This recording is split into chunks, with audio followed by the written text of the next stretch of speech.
We're all here. I think this is, hang on, right, both of you getting shot. Welcome, guys, to vlog number 2. Dos for the Spanish. We're all here in the same place, and you can hear in the background a very intense bridge into Kippers and Champagne. A politically satire song. Yes, a song about Brexit. Well, actually more a song about Nigel Farage talking to the devil, but you know. Same thing really, isn't it? Good, man. Good. It's Nathan, good for the soul, you know? Nathan's wearing a lady's scarf. This fell on my head and I decided to embrace it. It's going to be the B-side. Yes, we have B-sides now. It's going to be the B-side for the single we're releasing in August.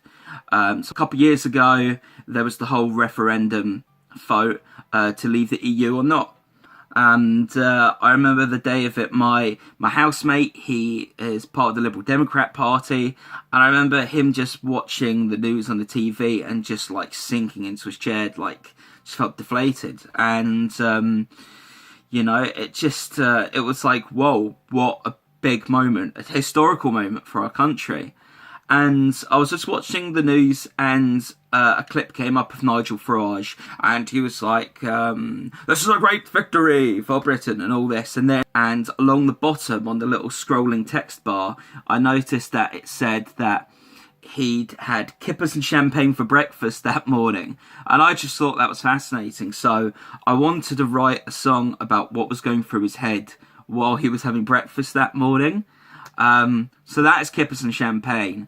2 years later, you know, we're finally releasing it, so hopefully it's still relevant.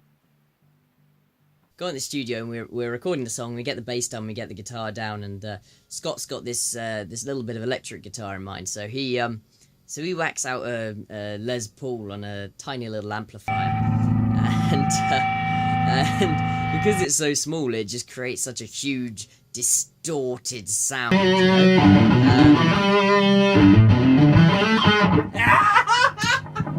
Don't use that one.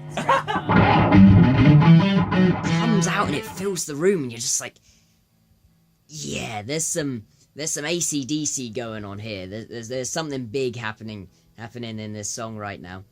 I didn't have the idea for that as such. I'd written something completely different for it, but Scott had this inspiration during the week. Nathan even Facebook Lived it, which was that was a new experience. That was fun. We've never Facebook Lived anything In the before. studio.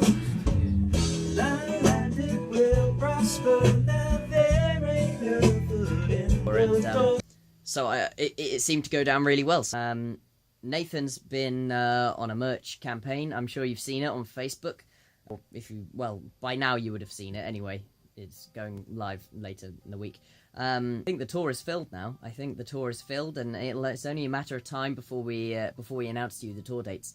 And we're really looking forward to it. Keep an eye out with everything we're doing, and just keep on rocking.